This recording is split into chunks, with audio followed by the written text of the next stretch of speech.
कहने लगे बेटा आप बहुत बढ़िया हो, क्योंकि जो भी संतों के नमन करते हैं तो संत एक संग आत्मा से क्या देते हैं, आशीर्वाद। उन्होंने कहा बहुत बढ़िया है बेटा, तुम तो बहुत ही बढ़िया है। कहाँ जा रहे हो बेटा? कि मैं अपने गुरु जी के सत्संग में जा रहा हूँ। कि वहाँ क्या मिलता है? कैसी भी शंका हो वो दूर हो जाती है। बाकी एक शंका तो हमें कि कैसी शंका? क्या लल्ला हमें नींद नहीं आता? उन्हें नींद कहाँ? तो मैं अपने गुरु जी से पूछा कि पूछ के जरूर। तो प्रश्न क्या है? तीन। जैसे ही आगे बढ़ा तो बहुत जैसे जेठ मास की दोपहरी पर रही तो एक बाग में आया थोड़ी देर लिए और वहां ठहर गया। उसमें एक माली और माले रहते थे तो वो अपना बाग रखा रहे थे। उसी समय पर वो नेक ठहर गया तो वे कह रहे कि देखो बाग हरा भरा है मगर एक शंका है, एक वृक्ष आधा हरा है और आधा सूख रहा है। क्या तो सूखी जाए तो क्या फिर हरा भरा हो जाए।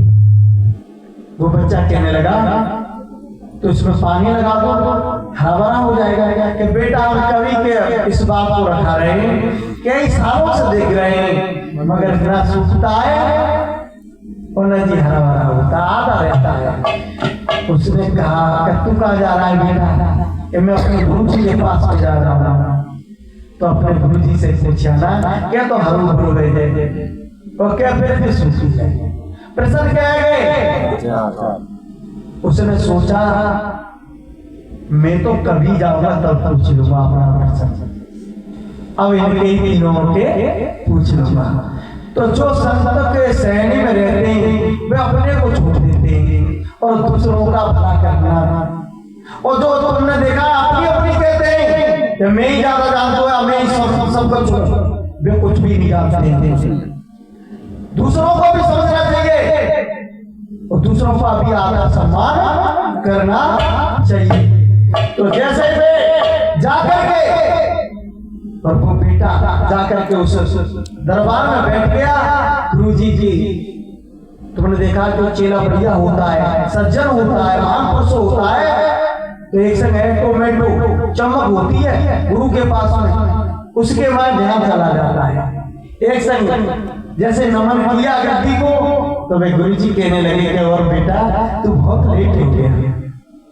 अब उसने कहा कि मुझे जाना है तो बात से ही पूछ ले। उन्होंने कहा गुरु जी अब मैं बाग वाले के पास में जैसे थोड़ी देर के लिए बैठ गया तो वो ने एक प्रश्न पूछ लिया क्या सारा बाग हरा भरा है और एक पेड़ आधा हरा है तो आधा सूख रहा है? तो बेटा कोई बात ज्यादा बड़ी नहीं है। उसके नीचे 4 कंसा है, उसके लिए उसमें जमीन में नमी नहीं मिल रही उसको, उसे पौधे ले लीजिए और तो वो हरा भरा हो जाएगा। क्योंकि जमीन में उसकी जड़ पड़ जाएगी तो वो हरा भरा हो जाएगा। बोले कि गुरु जी एक और प्रश्न है। एक संत जी और मिल गए हमें तो वे कह रहे थे कि हमको रात को नींद नहीं आती है, क्या कबू नींद आएगी कि नहीं? तो बेटा उन्हों की ज्यादा बात ना है, थोड़ी सी बात है। उन्होंने पर दुआ ला सो मैं कबू तो झूठा में बांध लेता है, कबू झूली में डल लेता है। सो मैं रात दिन बिना को परेशान करता है। अगर काम में दे दे वे नकार के नींद तो अपने आप आ जाएगी ना। वो नहीं छोड़ दे रहे मैं उड़ने की बात गुरु जी। और एक लड़की की मेतारी मिल गई मगर कोई शादी योग्य लड़की है मगर फोन तेरा है। अरे जो कोई बात ना आए फोन हर बार पतिवा के सामने आ जाओ वो तो डॉक्टर बोले। तीनों बात गुरु जी ने बता दी। सत्संग समाप्त हो गया। अपने लौट करके जैसे आया तो पहले माली और मानव के पास में गया तो कहने लगा इस वृक्ष के नीचे 4 कंसाएं इसको खोदो। जब खोदा 4 कंसा निकले आए माल के। उसने कहा भाई 2 तेरे और 2 तुम्हारे, क्योंकि भाई जो तू नहीं आता तो ये हमारे लिए कैसे मिल जाते, तो उनके लिए दे दिए। वहां से जाते चले बाबा जी के पास में। बाबा जी खुश हो गए, कहने लगे बेटा हमारा प्रश्न पूछा। उनने के गुरु जी पूछा तुम पे लाल आए तो तुम्हारे पे बेचैन कर सोई। गुरु जी कहने लगे वास्तव में लल्ला है तो लाल ही है। तो उन्होंने की क्या जाता वो दे दो कि तो बढ़िया होगा वो मिले हो तो तू ही ले ले। सो भाई है दोनों तबाह ये दोनों पकड़ा दे। उन्होंने की बात में सही कह दी तेरे तेरे गुरु जी ने बढ़िया बताइए। आपने हमें उम्मीद है आप जैसे ही उन्होंने पूछा कि भाई वो माता जी का घर कौन सा है। घर पर माता जी गोबर को इकट्ठा कर रही थी।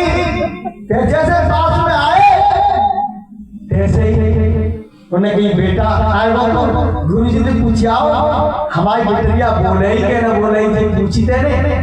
वो बिटरिया कहने लगी देखो कैसे कर रही है पूछिया है पानी पानी की तो कुछ ना पूछी वैसे कह रही है कि पूछे आए पूरे पौने की जी तो वो बोलती रही वो जी तो खूब बोल रही है तड़ाक बातें कर रही है। बारी का बताओ कि होन हार जाओ पति जाए सामने आ जाओ तो जी बोल लग रही है। बारी की बेटा जिंदगी में ना बोली तेरे सामने बोली है। अब तो बढ़िया कौन सो मिले तेरे से कम शादी करेंगे तो देख लो क्या मिला।